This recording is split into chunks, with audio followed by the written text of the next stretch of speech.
ਅਸੀਂ ਚੈਪਟਰ ਅਗਲਾ ਸ਼ੁਰੂ ਕਰਨ ਲੱਗੇ ਹਾਂ ਪਾਵਰ ਸੀਰੀਜ਼ ਸੈਕੰਡ ਯੂਨਿਟ ਦਾ। ਠੀਕ ਹੈ, ਫੋਰੀਅਰ ਦੇ ਨਾਲ ਇਹਦਾ ਕੁਐਸਚਨ ਆ ਜਾਂਦਾ ਹੁੰਦਾ ਕਈ ਵਾਰ। ਠੀਕ ਹੈ, ਸੁਣ ਹੈ ਕਿ ਪਾਵਰ ਸੀਰੀਜ਼ ਸਭ ਤੋਂ ਪਹਿਲਾਂ ਡੈਫੀਨੇਸ਼ਨ ਇਹ ਸੀਰੀਜ਼ ਆਫ ਦਾ type summation a n z minus z naught raise to power n। ਇਹਨੂੰ ਅਸੀਂ ਐਕਸਪੈਂਡ ਕਰ n varies from 0 to infinity. ਇਹਨੂੰ ਐਕਸਪੈਂਡ ਕਰਾਂਗੇ ਤਾਂ ਕੀ ਬਣਨਾ a naught plus a1 z minus z naught plus up to so on a n z minus z naught to power n up to so on is called power series about z minus z not. देखो power किहड़ियां बद रही पईयां z minus z not दियां। ठीक है, तो ये power series की हुई फिर about z is equal to आएगा क्योंकि इस z तो z नॉट माइनस करते पे हैं। सो ये पावर सीरीज़ होगी अपने कोल about z minus z naught. एक मिनट रुको, हाँ जी जिदा लिखा हुआ है ना this is power series about x is equal to a. X is equal to a minus जे अपना वेरीएबल किहदे बराबर हैगा। ठीक है, सो इत्थे भी z is equal to z naught आएगा। जिहड़ियां पावर वधनियां पईयां उतों पॉइंट देख लेना सी। इन केस साडे कोल इदां ही हुंदा कल्ला समेशन a n z दी पावर n हुंदी, फिर आपां हुण z चों कुछ माइनस नहीं करदे पे। इट मीनस ये पावर सीरीज़ हो जानी सीगी about z is equal to 0। ठीक है, ए एन हमेशा कॉन्सटेंट होंगे आ तो वेरीएबल कौन होंगे साढ़े को z होंगे।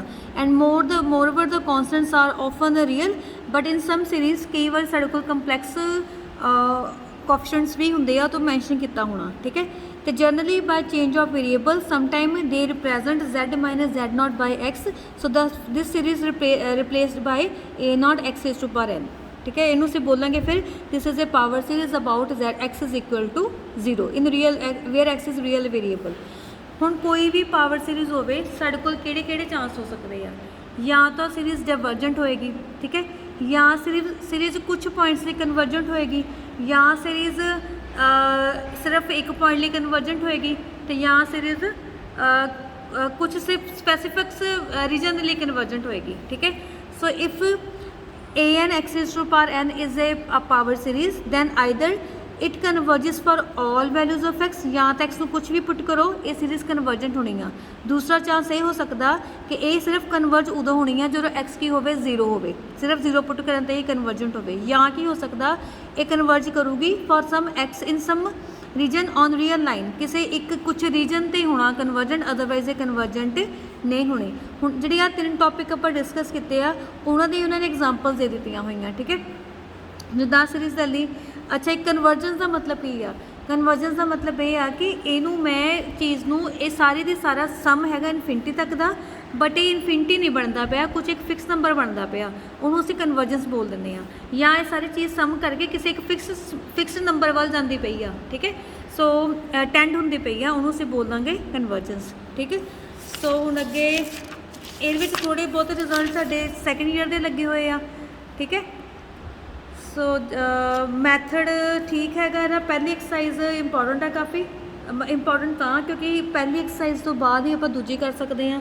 एक बेस हैगी एक दूजे ते पहली एक्सरसाइज इदा भी इंपॉर्टेंट है क्योंकि पेपर च एक बार कई बार इदा हो चुका कि एक क्वेश्चन पूरा 3-4 पार्ट्स बना के उन्होंने फस्ट एक्सरसाइज के विचों ही कढ़िया हुंदा। ठीक है, हुण जिद्दां आर्टिकल नंबर की हैगा इहदा प्रूफ नहीं हले करते, सिर्फ रिजल्ट पढ़ते हैं।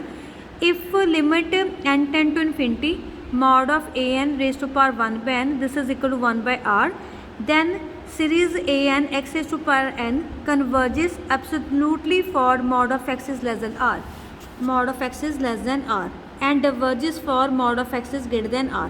ठीक है, ये टेस्ट लगे आ तुहाडे सैकेंड ईयर दे। ठीक है, सो की कहंदा पिया r की वैल्यू किद्दां पता करनी आ। सीरीज़ दित्ती होनी सानू a n x की पावर n, असी आर किद्दां लभना या आर इदा कर लो आर हैगा साढ़े कोल 1 upon limit n tend to infinity a n raise to power 1 by n reciprocal ले लो, इदा ठीक रहना। आर की वैल्यू किद्दां करनी आपां a n देख लेना उहदा मॉड कर देना पावर 1 बाय n करके limit n tend to infinity लगा लेनी। सो जो ये वैल्यू आई सीरीज़ वो कन्वर्ज करूगी कि कन्वर्ज करूगी mod of x is less than r, diverge कि करूगी mod of x is greater than r. Equal to r के लिए रिजल्ट नहीं हैगा साडे कोल। ठीक है, सो सेम इन्होंने इत्थे इदा लिख दिता होया कि if a power series a n x raise to power n converges for particular value x naught of x then it is converges absolutely. Absolutely का मतलब हुंदा मॉड वाली चीज़।